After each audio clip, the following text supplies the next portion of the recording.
Ya, itulah bagian daripada dinamika politik tadi yang dikhawatirkan oleh teman-teman semua. Jadi pemilu yang riang gembira dan demokrasi Pancasila itu dilunturkan lagi. Siapapun nanti yang menjadi peserta pemilu, baik itu capres maupun partai politik, harus bisa memperjuangkan demokrasi yang riang gembira. Pengemban ampera yang setia. Ini caleg. Secara tertulis dan menyatakan seperti pandangan Nasdem, cawapres itu sebaiknya ditentukan oleh Anies karena beliau yang tahu yang kompatibel dengan beliau apa dan seterusnya. Dan kita harapkan dalam waktu yang segera PKS melakukan hal yang sama supaya kita segera deklarasi.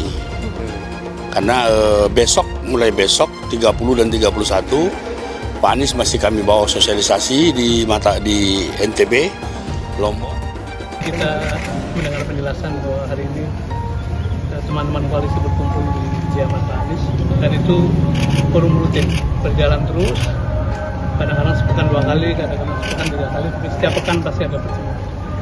Dan hari ini bertemu untuk mendengar berbagai progres atau update dari masing-masing partai politik. Tentu yang paling baru adalah kita tahu kemarin Pak Agus Harimurti Yudhoyono, Ketua Umum Partai Demokrat, mengeluarkan rilis atau statement bahwa telah secara resmi mendukung pencalonan Pak Anies Baswedan.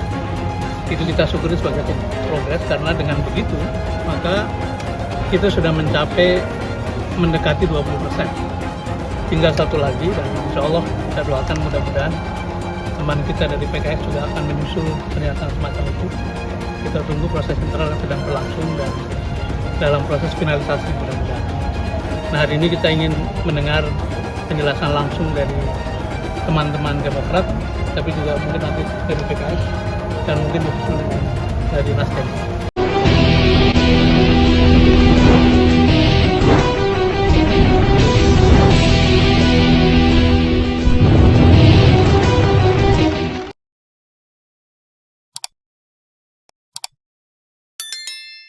Jubir Anies Baswedan bicara soal deklarasi Koalisi Perubahan, keputusan di Nasdem, Demokrat, PKS. Dikutip dari tribunjogja.com. Deklarasi Koalisi Perubahan akan segera dilakukan bersama. Hal itu diungkapkan juru bicara Anies Baswedan, Henry Satrio atau Hensat. Walau demikian, Hensat mengatakan masih menunggu informasi lanjutan soal kepastian waktu deklarasi Koalisi Perubahan tersebut.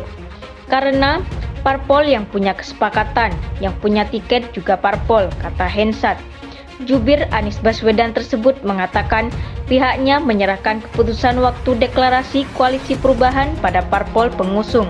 Parpol pengusung Anies Baswedan untuk maju Pilpres 2024 saat ini adalah Partai Nasdem, Partai Demokrat, dan Partai Keadilan Sejahtera. Kalau kemudian banyak yang mengharapkan itu terjadi sebelum puasa, tanggal pastinya ya parpol yang paham. Karena itu kan mereka yang deklarasikan Mas Anies, ujar Hensat ditemui di kawasan Menteng, Jakarta, Rabu 15 Maret 2023. Laporan Kompas.com dikutip Tribun Jogja. Ia mengaku belum mendapatkan informasi dari Anies soal rencana waktu deklarasi. Hensat menyatakan semua keputusan dikembalikan kepada Nasdem, PKS, dan Demokrat. Jadi parpol dapat tanggal, lalu kemudian menyampaikan ke Mas Anies, begitu ucap dia. Anies Baswedan telah mendapatkan dukungan untuk menjadi Capres 2024 dari Nasdem, Demokrat, dan PKS. Namun ketiga parpol tak kunjung melakukan proses deklarasi bersama hingga saat ini. Meski begitu, ketiganya terus menyampaikan selalu berkomunikasi intens dalam bakal Koalisi Perubahan.